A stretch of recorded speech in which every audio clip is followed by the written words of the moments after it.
আমরা এখন আছি একটা ভুতুড়ে গলিতে। এখানে নাকি চোর ডাকাত থাকে। সন্ধ্যাবেলা শুয়ে শুয়ে ল্যাদি খাচ্ছিলাম, আর হঠাৎ মনে পড়লো শীতকাল তো চলেই এসছে, তাই চলো শীতের কিছু জিনিস কিনে। তার জন্য আমাদের কি করতে হবে? অবশ্যই শপিং করতে হবে। তো চলো যাও। তাই টিকটক স্টাইলে ড্রেসটা চেঞ্জ করলাম। ড্রেস চেঞ্জ করার পর লুক কিছুটা এরকম, আর একটু জুম করে দেখিয়েও দিলাম। এন্ড দেন তোমাদের সবাইকে টাটা বলে বেরিয়ে যাচ্ছিলাম শপিং এর উদ্দেশ্যে। তো চলো। আর তারপর আমরা তিনজন মিলে বেরিয়ে পড়লাম। আর তারপর আমার দিদি ওর 1.5 লাখ টাকার বুলেটটা নিয়ে যাচ্ছিল। ও পাশে ওটা সাইকেল, ওটাকে একটু ইগনোর করো। তারপর আমরা রাস্তা দিয়ে যেতে যেতে পৌঁছে যাই বিশালে। হ্যাঁ, এখান থেকে আমাদের যা যা লাগবে সেটা আমরা কিনে নেব। আর তারপর আমরা একটা অদ্ভুত প্যান্ট পাই, যেই প্যান্টটার নাকি সামনে চেনের মতো জায়গা তো ছিল, কিন্তু চেনটাই ছিল না।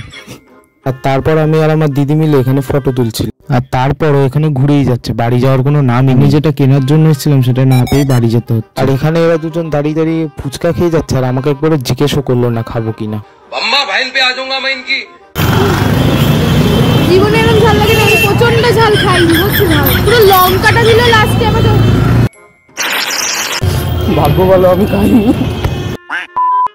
তারপরে ওদের এতই ঝাল লাগে যে ওরা কান ধরে বসেছিল, সবই আমাকে না দিয়ে খাওয়ার ফল। আর তারপর আমার ঘড়ির ব্যাটারিটাই শেষ হয়ে যায়। তো তার জন্য আমাদের কি করতে হবে? অবশ্যই ঘড়িটাকে ঠিক করতে দিতে হবে। তাই হেঁটে হেঁটে যাচ্ছিলাম ঘড়ির দোকানের দিকে, আর সামনে দেখি ঘড়ির দোকান চলেও এসছে।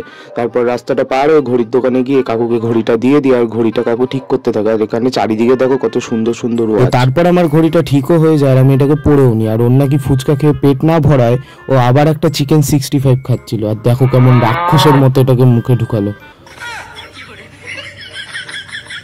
আর তারপর আমার যেটা কেনার দরকার ছিল সেটা আমি কিনেও নি। হ্যাঁ, এই মাথার টুপিটাই কেনার দরকার ছিল।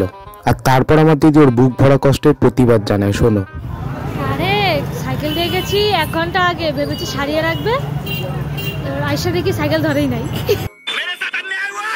তো তারপর এখানে কাকু আমাদের সাইকেলটা ঠিক করছিল। ও সরি, সাইকেল না, বুলেট। আর আমার দিদি বুলেটটা নিয়ে নামাচ্ছিল। দেন আমরা বাড়িতেও চলে আসি, আর বুলেটটাকে নিয়ে সু করে নেমে যায়। আর তারপর আমরা সবাই বাড়ি চলে আসি। তো আজকের ব্লগটা এই অবধি। আমার এখন ঘুম পাচ্ছে, আমি ঘুমাই। আর তোমরা এখন চ্যানেলটাকে সাবস্ক্রাইব করে রাখো এরকম ভিডিও পাওয়ার জন্য। Bye bye.